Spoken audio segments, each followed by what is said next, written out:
믿습니다. 아멘. 오늘 어머니날, 마더스데이죠. 한국에서는 보통 어버이날 이렇게 불러요. 한꺼번에 많이 요새는 또 따로 떼시기도 하더라고요. 또 5월은 우리 집사님도 기도하셨지만 가정의 날이죠. Month of Family라고 그러면 될까요? 어떤 가정의 날이에요. 다 한꺼번에 다 축하하는 거죠. 그러니까 여러분 왜 이런 날을 정했을 것 같아요? 이유가 뭘까? 저는 궁금한 게 많아서 항상 내가 생각해 보잖아요. 왜 이런 날을 굳이 정했을까? Everyday Mother's Day면 좋지만 그렇게 못 살잖아요. 잊어버리지 말라.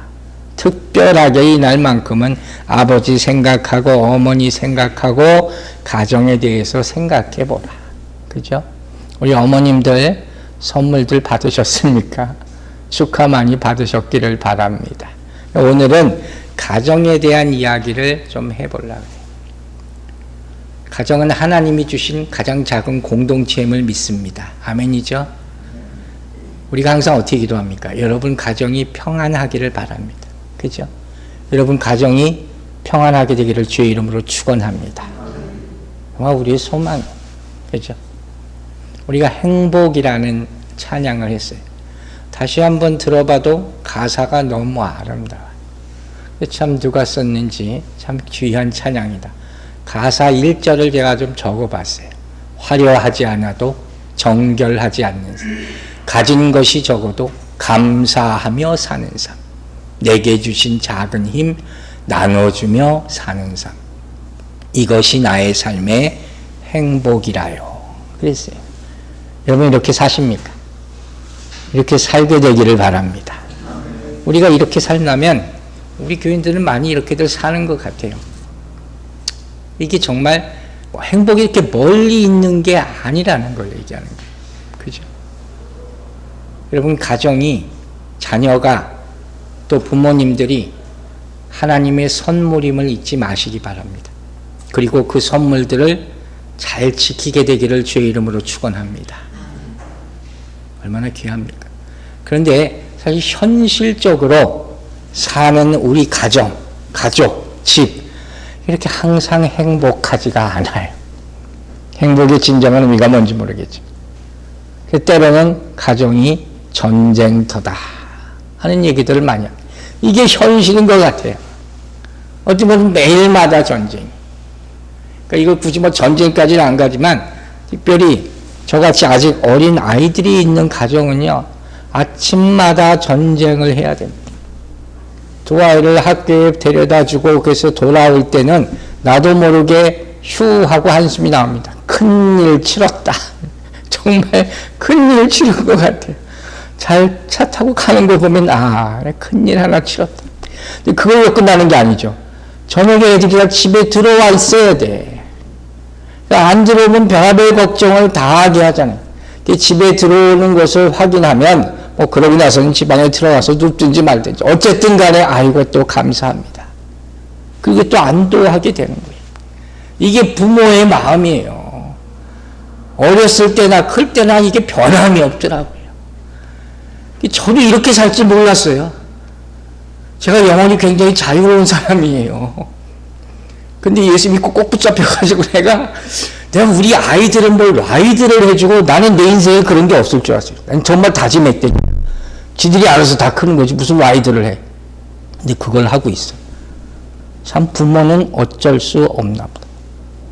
언제까지 내가 이렇게 아이들 걱정을 하고 살아야 할까? 여러분 우리는 언제까지 이렇게 걱정하고 살아야 됩니까? 부모로서 한번 생각해 보세요.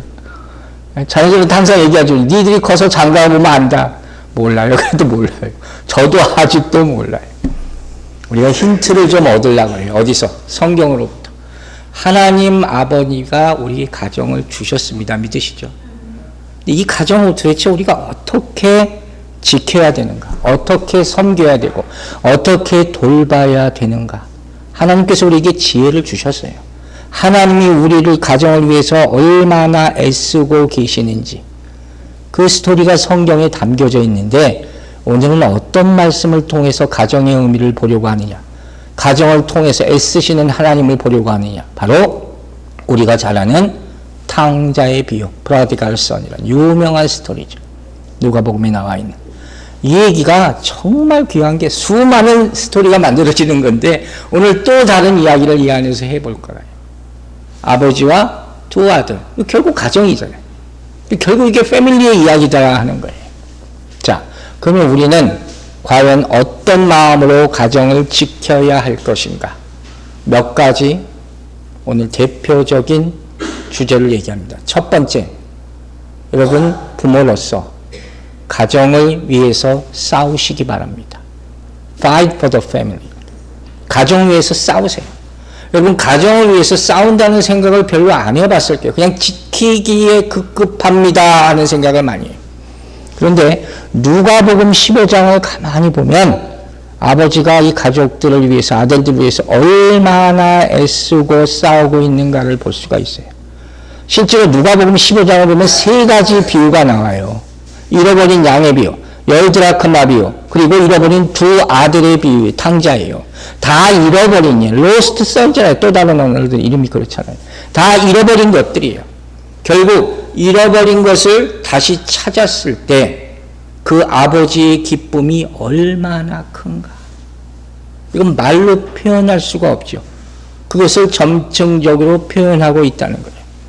그러나 여러분 잃어버린 것을 찾는다는 것은 정말 쉽지가 않습니다. 정말 어려워요. 그리고 아버지는 끝까지 포기하지 않고 이것을 위해서 싸우고 있는 모습을 보여주는 것이죠. 누가복음 15장 32절 말씀 보세요. 마지막 말씀, 이게 누가복음의 주제, 15장의 주제예요. 이 네 동생은 죽었다가 살아났으며 내가 잃었다가 얻었기로 우리가 즐거워하고 기뻐하는 것이 마땅하다 하니라. 사랑하는 여러분, 탕자의 비유에 나오는 이 아버지의 승리가 자식을 둔 모든 부모의 승리가 되기를 주의 이름으로 축원합니다. 여러분, 부모들은 자식의 구원을 위해서 싸워야 됩니다. 믿으시면 아멘 하시기 바랍니다. 영적 전쟁이 가장 심한 곳이 어딘지 아세요? 가정이에요. 정말 심한 곳이 가정이에요. 그러니까 우리가 가정을 위해서 싸울 때 하나님이 우리를 위해 싸우실 줄로 믿습니다. 그 마음을 가지고 있어야 된다는 거예요. 이 사건이 어떻게 시작되느냐, 이건 너무도 잘 알죠. 자, 보세요. 누가복음 12, 13절 다시 한번 볼게요. 그 둘째가 아버지께 말하되 아버지여 재산 중에 내게 돌아올 분깃을 내게 주소서 하는지라. 아버지가 그 살림을 각각 나눠주었더니 그 후 며칠이 안 되어 둘째 아들이 재물을 다 모아가지고 먼 나라에 가서 거기서 허랑방탕하여 재산을 낭비하더라. 우리가 많이 들은 스토리예요. 이 둘째가 문제가 많아요. 그래서 아버지께 돈 달라고 해가지고 집에 나간 거예요. 다 거지가 돼서 돌아온다는 그런 스토리잖아요. 이 순간은 사실은 가족을 봤을 때는 한 축이 무너지는 거예요. 바퀴 하나 빠진 것 같은 거예요. 저 이제 그런 꿈을 한번 꾼 적이 있었어요. 꿈에 자동차를 몰고 가는데 바퀴가 하나 툭 빠지더라고요. 그래서 그 꿈 꾸고 아이고 안 좋은 일이 날려나 그런 생각을 미신같이 했는데 정말 힘든 세월을 오랫동안 겪은 적이 있었거든요. 자식이 둘째 아들 둘이 있는데 하나가 집을 나갔어요. 얼마나 기가 막힌 일이 일어났어요. 그 아버지의 심정이 어떻겠어요? 여러분, 아무리 문제없는 가정이 없다 하지만 이런 일은 정말로 쉽게 일어나는 일은 아니잖아요. 그죠? 여러분, 가정이 안전하기를 주의 이름으로 축원합니다. 아버지의 마음은 어땠을까? 이때 아버지, 부모의 마음이에요. 부모의 마음. 어땠을까? 꼭 아버지가 아니라. 내가 자식을 위해서 얼마나 헌신했는데 부모를 항상 이렇게 얘기해요. 그런데 이걸 알아야 돼요. 조금의 틈이라도 있으면 우리가 다 볼 수 없잖아요. 그때 누가 들어와요? 사단이 들어와서 가정을 무너뜨리라는 거예요. 이걸 우리는 알고 있어야 돼요. 꼭 내 잘못이 아니라 할지라도 사단은 가정을 무너뜨리기 위해서 지금도 열심히 노력하고 있다는 걸 잊지 마시기 바랍니다. 그럼 우리가 어떻게 해야 되는 거예요? 걔들은 맨날 그러고 사는 애들이고, 그럼 우리가 과연 어떻게 해야 되냐 하는 거예요. 하나님께서 어떻게 가족을 위해서 일하셨는지 성경 구절 몇 가지를 인용할게요. 첫 번째는 바로 창세기 7장 노아의 홍수 사건이에요. 잘 아시죠? 자, 노아의 홍수 사건에 홍수가 막 내리고 사람들이 다 물에 빠져 죽습니다. 노아가 방주를 만들죠. 그리고 그들은 살아났습니다. 제가 질문 하나 할게요. 노아의 방주, 그 방주의 문을 마지막 닫은 사람은 과연 누구일까요? 그 방주 문을 누가 닫았을 것 같아요? 여러분 기억하세요? 노아인 줄 알았더니 노아가 아니더라. 누구예요? 하나님이 닫으셨죠. 자, 성경 구절 확인해 보세요. 창세기 7장 7절 보세요. 노아는 아들들과 아내와 며느리들과 함께 홍수를 피하여 방주에 들어갔어. 벌써 가족들 데리고 싹 들어갔어. 창세기 7장 16절. 들어간 것들은 모든 것의 암수라. 하나님이 그에게 명하신 대로 들어가매 여호와께서 그를 들여보내고 문을 닫으셨어. 하나님 문을 닫으셨어. 하나님 못 들어가신 거네. 그럼 하나님 어떻게 해요? 폭풍과 싸우고 계신 거예요. 파도와 싸우고 계신 거예요. 그 하나님을 보시기 바랍니다. 여러분들의 가족들이, 자녀들이 다 방주에 들어갔는지 반드시 확인하시기 바랍니다. 부모의 역할은 그거예요. 폭풍과 비바람과 싸울 사람은 아버지뿐이에요. 그 아버지의 마음이에요. 그 전까지는 문을 닫을 수도 없어. 다 들어가는 것을 봐야 돼. 그리고 내가 탈 수도 없어요. 내가 타면 어떻게 누가 지켜줘? 이 모습이 바로 아버지가 가족을 위해 싸우는 모습이 되는 거예요. 그렇게 싸워 지키기를 주의 이름으로 축원합니다. 두 번째, 욥기 1장을 보면요, 5절에 이런 말씀 나와요. 이것도 잘 아는 말씀이죠. 그들이 차례대로 잔치를 끝내면 자녀들이 이렇게 잔치 파티하고 놀았다는 거예요.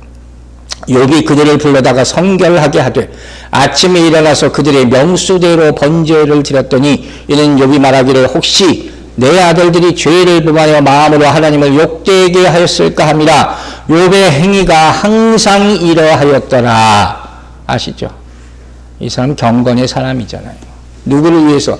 자기 자녀들, 혹시 내 자녀가 잘못을 저질렀을까? 매일마다 자녀를 위해서 기도합니다. 그리고 예배드려요. 혹여나 얘들이 잘못했으면 내가 대신 기도하니 용서해 주시옵소서. 이것이야말로 뭐예요? 날마다 자녀들 위해서, 가족을 위해서 마귀 사단과 싸운 거예요. 영적 전쟁을 벌인 거예요. 여러분 잊지 마세요. 자녀에게 기도하는 모습을 보여주시기 바랍니다. 주를 섬기는 모습을 보여주시기 바랍니다. 그럴 때 언젠가 그들이 가족을 위해 기도하게 될 줄로 믿습니다. 이게 기도의 능력이고 원리가 되는 거예요. 이게 영적 싸움이에요. 이렇게 또 싸워야 되는 거예요. 세 번째 말씀이 오늘 누가복음 15장 32절 또 읽습니다. 이 중요한 거예요. 이 내 동생은 뭐라고 했어요? 죽었다가 살아났으며 내가 잃었다가 얻었기로 우리가 즐거워하고 기뻐하는 것이 마땅하다. 이게 누가복음 15장의 결론이에요. 여기 뭐라고 되어 있어요? 아버지는 집을 나갔다 들어온 둘째 아들을 향해서 뭐라고 해요? 얘 죽었다 사네야. 얘 죽었다 사네야. 그건 뭐예요? 건들지 마. 죽었다 사는 걸 뭐라고 그래요? 구원이라 그래요. 이게 구원받은 거예요. 여러분의 자녀들이 다 구원받게 되길 주의 이름으로 축원합니다. 그걸 아버지가 확인시켜 주는 거예요. 무슨 일을 벌였든 상관없어요. 아버지 집에 돌아오면 산 걸 좀 믿습니다. 그런데 사실 율법적으로 보면요, 이렇게 아버지 돈 달라 그래가지고 도망쳐가지고 폐가망신하고 다 잃어버리고 돌아와 집에, 이건 율법에 따르면 돌에 맞아 죽어도 아무 소리 못해요. 그 당시로는 누구도 아무렇게 얘기할 수가 없어요. 그런데 아버지가 미리 그걸 알고 어떻게 해요? 딱 프로텍트를 하는 거예요. 얘는 죽었다 사내야, 건들지 마. 선언을 해버린 거예요. 이걸 은혜라고 하는 거예요. 여러분, 은혜가 율법을 이김을 믿으시기 바랍니다. 그래서 하나님, 부모의 자녀를 향한 사랑은 뭐예요? 오로지 은혜예요. 한량 없는 은혜, 다 용서하시고 이해하시는 은혜, 이 은혜로 세상을 맞서 싸우는 부모들 되기를 주의 이름으로 축원합니다. 이거 우리에게 주는 교훈이에요. 우리 자식들만이 아니라, 여러분, 자식에게 주는 성경의 구절들이 이렇게 보이지만 우리도 하나님의 자녀잖아요. 나이가 많고 적고 이 구별이 아닌 거라는 거예요. 에베소 1장도 마찬가지예요. 우리에게 주시는 부예요. 즉 뭐예요? 우리도 둘째 아들같이 죽어 마땅한 자예요. 우리의 죄가 있으니까. 근데 아버지가 뭐라고 딱 얘기를 해주신 거예요. 이미 내 아들 독생자 예수 십자가 못 박고 죽게 하심으로 말미암아 이들은 더 이상 죄인이 아니라 선언을 해버리신 거예요. 할렐루야. 이게 복음이잖아요. 그래서 여러분 잘 들으세요. 탕자의 비유의 주제는 대부분 아들이 잘못했다고 회개했다. 회개가 되기도 하지만 더 중요한 주제가 뭔지 아세요? 복음이에요. 복음이 여러분 가정에 선포되기를 주의 이름으로 축원합니다. 어떻게 싸워요? 사탄에게, 율법에게, 세상에게 복음을 선포할 때 죽은 아들이 살아 돌아올 수 있음을 믿으시기 바랍니다. 이게 능력이에요. 싸우세요. 첫 번째예요. 두 번째, 여러분의 가정에 하나님의 집을 만드시기 바랍니다. 여러분, 빌레몬서 1장 2절 보세요. 자매 아비아와 우리가 함께 병사된 아키뽀와 내 집에 있는 교회에 편지하노니. 뭐라 했어요? 내 집에 있는 교회라고 나와 있어요. 여러분의 집에 하나님이 계십니까? 하나님이 살아계시기를 바랍니다. 초대교회 예배는 다 가정 예배였어요. 우리가 코비드 때문에 이 교회에서 예배 드리지 못했을 때 어떻게 했어요? 여러분 다 집에서 예배 드렸잖아요. 저도 그때 상기해 봤어요. 우리 아이들과 영어로 했다, 한국말로 했다, 더 긴 예배를 드렸어요. 마지막에 찬양 우리 애들이 좋아하는 딴따단따단따 그 찬양 좋아하거든요. 그거 하면 애들이 다 신나하고. 그 기억이 나더라고요, 여러분. 여러분이 사는 곳이 하나님의 집에 되기를 주의 이름으로 축원합니다. 그렇게 만드세요. 그게 지키는 거예요. 여러분이 하나님께 여러분이 사는 공간을 내어드릴 때 하나님이 여러분의 가정을 지켜주실 줄로 믿습니다. 이게 원리예요. 시편 127편 4절 봅니다. 1절과 4절이죠. 여호와께서 집을 세우지 아니하시면 어떻게 돼요? 세우는 자의 수고가 헛되며 여호와께서 성을 지키지 아니하시면 파수꾼이 깨어있음이 헛되도다. 하나님께서 여러분 가정의 주인이 되기를 주의 이름으로 축원합니다. 그런데 4절에 뭐라고 나와 있어요? 젊은 자의 자식은 장사의 수중의 화살 같으니. 무슨 의미인지 아시겠어요? 젊은 자의 자식, 자녀예요. 자녀는 장사, 힘센 자의 손에 있는 화살 같다는 거예요. 화살 에로죠. 이건 그때 문자 그대로 해석을 한 거예요. 근데 이 화살이 뭘 가리켜요? 자식이라고 그랬잖아요. 화살이 자식이에요. 자식은 아버지, 힘센 자는 아버지를 상징한단 말이에요. 아버지 손에 있어야 된다는 거예요. 근데 이 진짜 의미는 뭐냐면 그 아버지가 여러분, 우리가 아니라 누구예요? 하나님 아버지. 여러분의 자녀가 하나님의 손에 단단히 붙잡히게 되길 주의 이름으로 축원합니다. 왜? 여러분의 자녀가 부모의 목적대로 살아서는 안 되는 거예요. 제가 여러분 얘기했죠. 자식을 내 맘대로 못해요. 그러나 하나님의 계획 안에 살게 되기를 기도하시기 바랍니다. 그래서 이 화살, 자녀잖아요. 하나님이 원하시는 방향으로 날아가야 해요. 어제 저녁에도 우리 아들이 나한테 와서 갑자기 또 상담을 하더라고요. 내 목표를 아직도 정하지 못했다고 굉장히 우울해해요. 그래서 내가 잠시 얘기하다가 너 하나님한테 기도하냐? 맨날 기도한다 그러죠. 왜 안 한다 그러겠어요? 네? 아직 응답이 없는 거지. 아직 걱정하지 마라. 아직도 16이야. 근데 뭐 친구들은 뭐 결정한 애도 있대. 그 결정한 대로 다 이루어지지 않는다. 아빠도 목사가 될 줄 몰랐단다. 계속 기도하는 아들 되기를 주의 이름으로 축원합니다. 하나님이 원하시는 방향으로 날아가게 해달라고 기도하세요. 이 말은 여러분의 자녀들의 사명, 여러분의 자녀들의 인생의 목적이 하나님의 목적이 되어야 된다 하는 거예요. 그럼 나는 부모로서 무슨 역할을 해야 돼요? 부모의 역할도 있잖아요. 그게 뭔지 아세요? 화살. 여러분의 자녀를 다듬어야 되는 거예요. 트레이닝을 시키는 거예요. 그래서 우리에게 맡긴 거예요. 어떻게? 하나님이 쓸 수 있게. 그게 우리의 일이에요. 즉 여러분의 가정에서 여러분의 자녀를 신앙적으로 단련해야 될 의무가 여러분에게 꼭 있는 거예요. 그걸 꼭 하시기 바랍니다. 자, 보세요. 이제 아버지가 궁수죠. 활 쏘는 자. 그리고 화살이 아들이잖아요. 그러면 활, 보호. 에로가 있으면 보호가 있잖아요. 활은 뭘 의미할까요? 우리가 활을 활시를 이렇게 당기죠. 활이 바로 기도를 상징하는 거다. 이렇게들 많이 해석을 합니다. 이 원리 아시겠어요? 많이 당기면 활이 어떻게 해요? 멀리 날아갑니다. 그런데 활 쏴본 분 있는지 모르겠지만 이거 굉장히 힘듭니다. 우리가 한국사들 봐도 우리가 놀라는 것 중에 하나가 이순신 장군 칼이 어마어마하게 컸다는 거하고 옛날에 궁사들이 그 활, 이게 굉장히 쏘기 힘들다는 거예요. 그런데 어떻게 해요? 자녀가 화살이고 내가 활시를 당겨야 된다면 어떻게 했습니까? 죽을 힘을 다해서 당겨야 돼요. 그게 기도라면 여러분 자녀를 위해서 못할 게 뭐가 있겠습니까? 다 그렇게 하고 계시잖아요. 죽을 힘을 다해서 기도하시기 바랍니다. 그걸 알면 어떻게 돼요? 이만큼밖에 못 당기면 화살이 어떻게 되겠어요? 이 앞에서 툭 떨어져요. 그게 자녀의 장래라면 여러분 그렇게 당기겠습니까? 젖 먹는 힘까지 다 짜내서 당겨야 돼요. 부모는 할 수 있습니다. 믿으시면 아멘 하시기 바랍니다. 부모는 할 수 있는 게 부모이기 때문에 하는 거예요. 이렇게 자녀 위해서 부모가 기도할 때 기도가 자녀의 생명을 지킬 줄로 믿으시기 바랍니다. 장래를 만들어 주는 거예요. 그 자녀들이 깨닫게 하세요. 기도 없이는 아무것도 할 수 없습니다. 이걸 가르치는 것이 가장 큰 교육이 될 줄로 믿으시기 바랍니다. 오로지 기도만이 나를 지탱할 수 있는 힘이 되게 하세요. 또 여러분, 화살은 어디로 날아갑니까? 궁수가 에임을 하고 쏘는 방향으로 날아가는 거예요. 이 방향을 뭐라 그럽니까?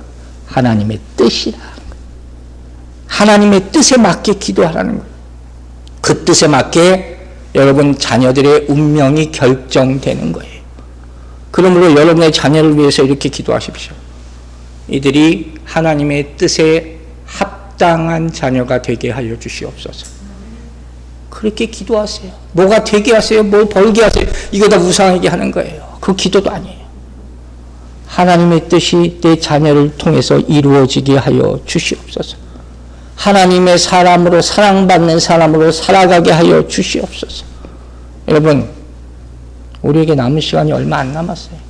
그렇죠? 우리가 지금 할 수 있는 것은 자녀를 위해서 이렇게 기도하는 것밖에 없습니다. 다른 건 남겨줄 거 없죠, 다들. 여러분의 기도가 자녀들의 기업이 됨을 잊지 마시기 바랍니다. 그게 유산이에요. 여러분의 기도가 쌓인 만큼 그것이 여러분의 자녀를 축복하게 될 줄로 믿으시기 바랍니다.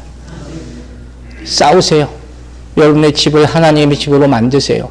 세 번째, 티칭, 가르치라는 거예요. 뻔한 얘기지만 중요한 거예요, 여러분.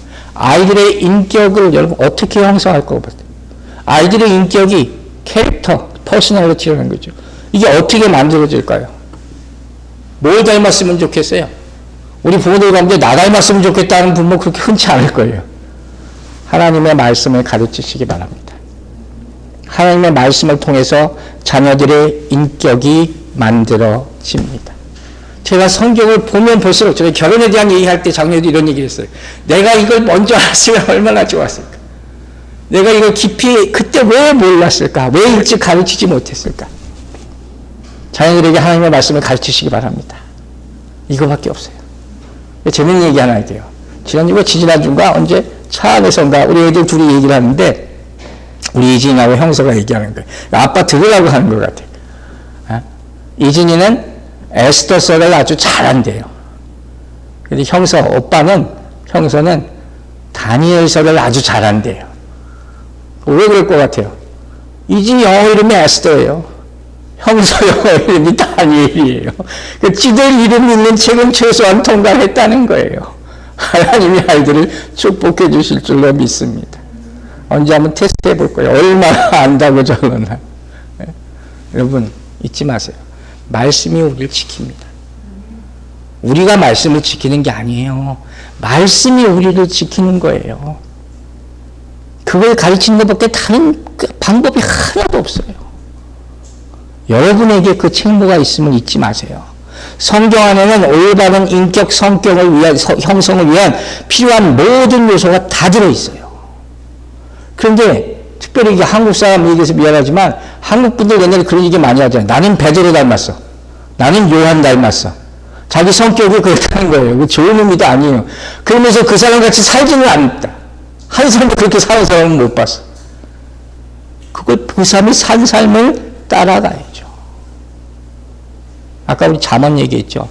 아버지의 관점에서 아들아. 그죠? 잠언 22장 6절 말씀 보세요. 암송 구절이죠. 마땅히 행할 일을 아이에게 가르치라. 그리하면 늙어도 그것을 떠나지 아니하리라. 이것만 기억에 남아야 돼요. 이것이 기억에 나면 그것이 축복인 줄로 믿습니다. 그리고 22장 15절에 이런 마음이 있어요. 아이의 마음에는 미련한 것이 얽혔으나 경계하는 채찍이 이를 멀리 쫓아내리라. 징계하는 채찍. 이게 뭔지 아세요? 이 훈계예요. 이게 디서플린이에요. 영어로. 이게 반드시 디서플린이 필요한 거예요. 그런데 원칙 두 가지만 간단하게 이해할게요. 우리가 자녀들을 훈계할 때, 교훈할 때 꼭 두 가지는 지키세요. 하나는 사랑도 있어야 돼요. 항상. 부모니까 그렇게 좀 미워서 뭐 혼내는 부모가 어디 있겠어요. 두 번째는 이게 스테이블 해야 돼요. 어제 한 가르침과 오늘과 한 가르침과 내일 한 가르침이 바뀌면 안 된단 말이에요. 그럼 자녀들이 어떻게 컴퓨터 한단 말이에요. 이거 우리 어떻게 하라는 얘기야. 또 하나 우리가 잡지 않은 실수가 있어요. 아버지의 가르침과 어머니의 가르침이 똑같아야 돼요. 이거 우리가 잘 못합니다. 제가 생각해도 저도 잘 못하는 것 같아요. 이거 우리가 틀려요. 그럼 아이들이 컴퓨터에 도대체 누구 말을 믿으라고 하는 것인가. 이게 우리가 자주 범하는 잘못 가운데 하나이고 꼭 한번 생각해 보세요. 그러면 그럼에도 불구하고 왜 이 훈육이 필요한가? 왜 디서플린이 필요하겠어요? 자녀들은요, 자녀들이 아무리 컸다고 해도 큰 자녀들이 있지만 어떤 리미테이션이 꼭 필요해요. 보더가 있어야 돼요. 그 안에 살고 있다는 것이 있어야지 내가 세이프하구나 하고 느낌을 갖는 거예요. 그냥 네 마음대로 살아라 절대로 원하지 않아요. 그건 진짜 원하는 바가 아니라 부모가 항상 나를 돌봐주기를 원한단 말이에요. 그럼 부모는 이 경계를 뭘 세웁니까? 말씀을 세우시기 바랍니다. 하나님의 말씀에 따르면 이렇게 살라고 되어 있다. 내 말보다 그 말을 더 잘 들어요. 그리고 이 경계를 넘어설 때는 뭐가 있어요? 거기에 맞는 리스폰시빌리티가 있어요. 책임을 져야 되는 거예요. 보상이 있든가 책임을 지든가. 제가 애들한테 자주 얘기하는 거예요. 컴펜세이션이 있다. 지키면 안 지키면에 따라서 그게 반드시 있는 거예요. 그래서 여러분 이 얘기를 잘 들으세요. 이 간지럽게 이런 얘기 많이 제가 들었거든요. 이 경계가 이 보더라인이 견고하지 않으면 아이들이 어떻게 하는지 아세요? 부모에다 부딪혀요. 멀쩡히 착하게 잘 지내다가 어느 날 갑자기 반항하는 애들이 있어요. 제가 그 얘기를 애들 상담할 때 굉장히 많이 들었거든요. 정말 착하게 지내는 어떤 여자아이가 갑자기 집 나가서 3년 동안 집 나갔다 왔다. 나중에 이야기를 물어봤어요. 카운셀러가. 그랬더니 부모가 나를 얼마나 사랑하는지 테스트 해보려고 그랬대. 말도 안 되는 거였죠? 그런 애들이 많단 말이에요. 그걸 항상 견고하게 다지시기 바랍니다. 여러분 사무엘상 3절을 보면 엘리 제사장의 아들들이 패등범에 나쁜 일을 많이 저지르잖아요. 하나님이 다 죽여버려요. 왜 그랬냐고 하면 뭐라고 하는지 아세요? 아버지 엘리 제사장이 가르치지 않았어요. 그들의 잘못된 행동에 대해서 어떤 꾸지람도 하지 않았단 말이에요. 여러분 반드시 잘못된 것을 징계를 가하는 부모가 되시기 바랍니다. 그래야지 돌아오는 거예요. 아시겠죠? 세 번째 가르치라는 거예요. 싸우고 여러분 안에 기도의 집을 만들고 가르치세요. 네 번째, 이게 정말 어려운 겁니다. 부모가 본이 돼야 합니다. 저도 얘기를 하면서 부끄럽지만 설교자이기 때문에 할 수 없이 합니다. 누가복음 15장 20절 보세요. 이 구절이 딱 떠올랐어요. 이에 일어나서 아버지께로 돌아가니라. 아직도 거리가 먼데 아버지가 그를 보고 측은히 여겨 달려가 목을 안고 입을 맞추니. 아버지의 모습이죠. 짐작이 가시죠. 저는 주로 탕자의 입장에서 항상 이 구절을 봤거든요. 내가 탕자같이 산 적이 있었기 때문에 너무 부끄러워서. 그런데 아버지의 입장에서 생각을 해보니까 어떻게 했어요? 아버지는 매일마다 밖에 나가서 둘째 아들이 돌아오기를 기다렸을 거예요. 그렇게 생각 안 돼요. 저는 그 그림이 그려졌어요. 더 조금 생각해 봤어요. 어디까지 나갔을까 도대체? 어디까지 나갔을까? 어디까지 찾아봤을까? 엄밀히 말하면 아들이 돌아온 것을 그냥 일하고 있다가 아버지 나 좀 용서해 주세요.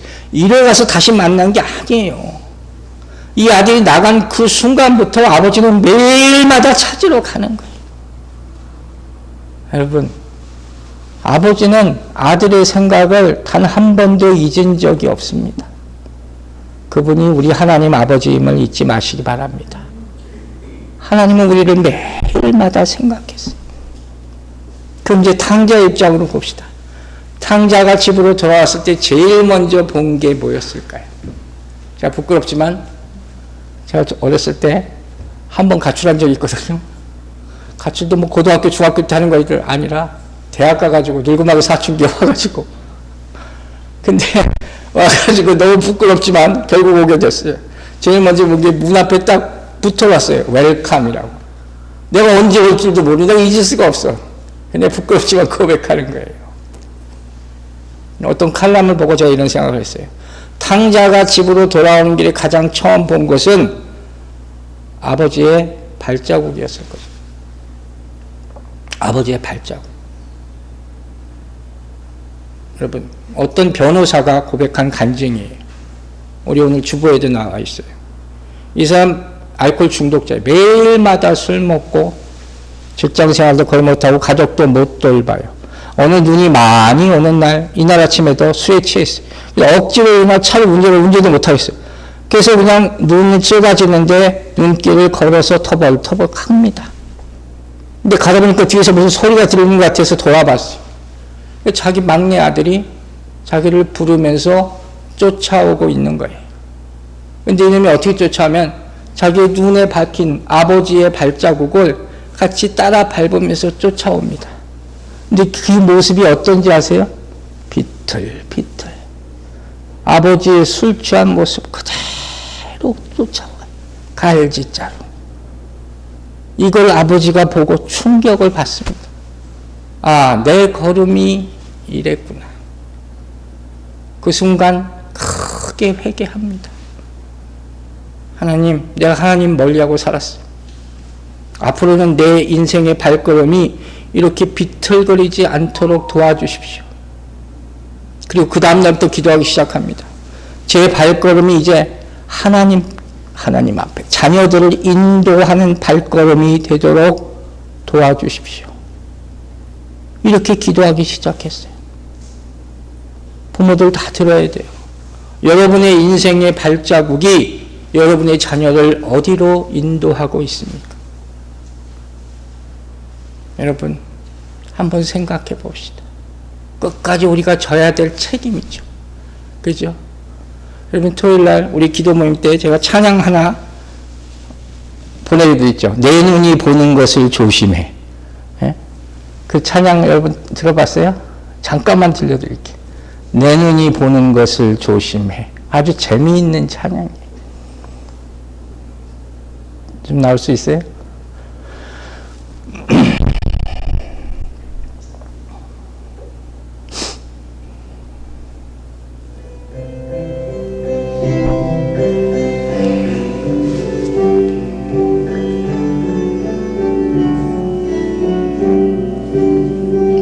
내 눈이 보는 것을 조심해.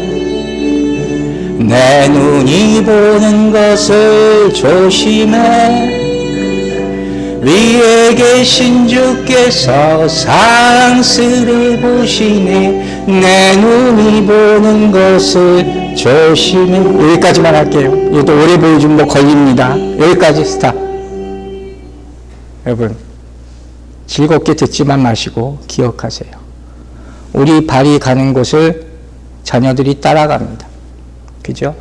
우리가 보는 것을 자녀들이 따라보게 됩니다. 그래서 부모가 남기는 발자국은 정말로 중요한 거예요.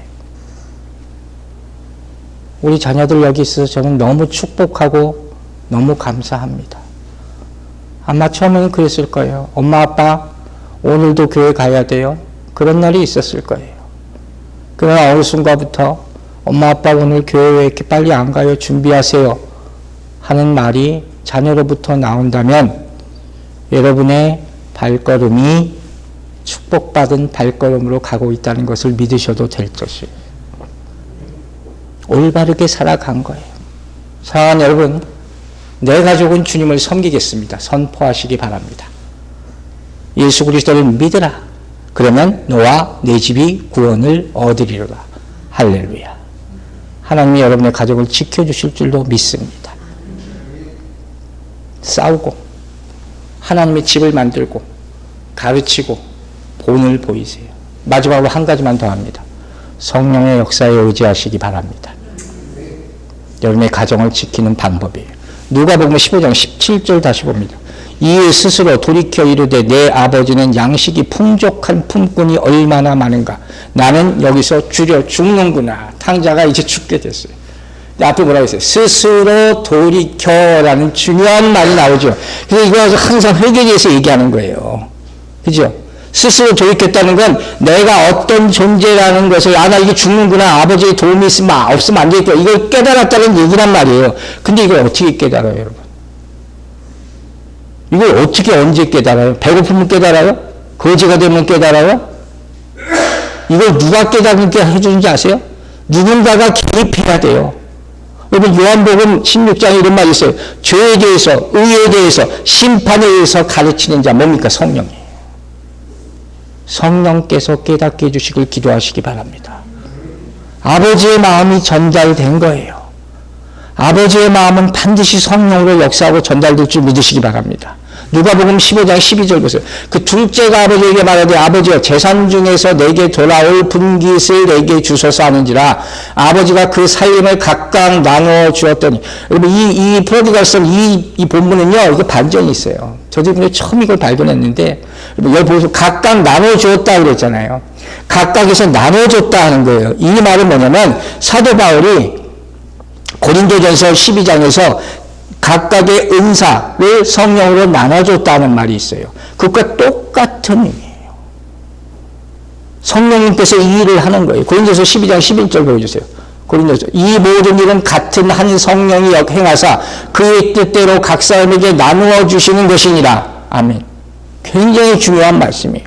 여러분 성령님께서 그러니까 은사를 나눠주심이 아버지가 두 아들에게 재산을 나눠준 것과 똑같은 의미라는 거예요. 누가 이런 질문을 하더라고요. 왜 아버지는 재산을 줘가지고 파탄을 만드냐? 그게 아니었다는 거예요. 아버지는 다 주시는 분이니까. 또 한 가지 중요한 거 있어요. 이 아들이 어디에서 뭘 하는지 어떻게 알아요? 모르죠? 성령은 어느 곳이든지 따라갔을 수 있음을 믿으시기 바랍니다. 어떤 곳이든지. 그래서 제가 가끔 가다가 가기 힘든 곳, 기업이나 이런 데 신방 가면 꼭 이런 기도를 합니다. 마지막에. 종은 잠깐 왔다 가지만 성령님께서는 평생 동안 함께 해주시기를 기도합니다. 그죠? 우리는 끝까지 같이 있어줄 수 없어요. 우리는 자녀들과 끝까지 같이 해줄 수 없어요. 그러나 성령은 함께 하심을 믿으시기 바랍니다. 누가복음 15장 28절 보세요. 그가 노하에 들어가고자 하지 아니하거늘 아버지가 나와서 권한대 그랬어요. 아시죠? 큰아들의 이야기예요. 큰아들이 아버지가 동생에서 파티를 벌어주니까 화가 난 거예요. 그래서 뭐라고 했어요? 잘 보세요. 집에 안 들어갔다는 거예요. 얘도 문제예요. 큰아들이 또 삐져서 안 들어와요. 그러니까 그 뒤에 보세요. 저 이 구조 이번에 처음 봤어요. 아버지가 나와서 걷는데 또 나왔어요. 첫째 아들 도망갔을 때 밖에 나와서 찾은 것처럼 또 나왔다는 얘기예요. 그리고 권하다 하는 거예요. 이 권하다는 말이 헬라어가 뭐냐면 파라칼레오라는 말이에요. 이 파라칼레오라는 말이 뭐냐면 파라클레오토스라는 말 들어봤죠? 헬라어로. 이게 뭐예요? 성령이에요. 보혜사 성령, 헬퍼, 이걸 파라클레오토스. 똑같은 어휘에서 말하는 거예요. 그러니까 아버지가 아들을 다시 들어와 초청하는 것이 성령이 초청하는 것과 똑같은 얘기예요. 이 스토리는 성령의 스토리예요. 성령님께서 우리 가정을 지키시면 믿으시기 바랍니다. 여러분 가정이 뭐네요? 오늘 보면 31절에 이런 말이 나와요. 내 것이다, 내 것이로되. 아버지가 큰아들에게 말하는 거죠. 이 말은 뭐예요? 너와 나는 뗄래야 뗄 수 없는 관계라는 것을 일깨워 주는 거예요. 성령은 하나 되게 하는 영임을 믿으시기 바랍니다. 그리고 첫째 아들이 동생을 부를 때 뭐라고 그러게요? 내 동생이라 그래요. 내 동생이에요. 뗄래야 뗄 수 없는 관계로 아버지와 형과 동생 셋이 묶여 있는 거예요. 이게 가족이에요. 이게 성령의 역사하시는 이야기예요. 성령에 순종하게 살기를, 그런 가정이 되기를 주의 이름으로 축원합니다. 마지막이에요. 우리 행복이라는 가사 처음 들었죠?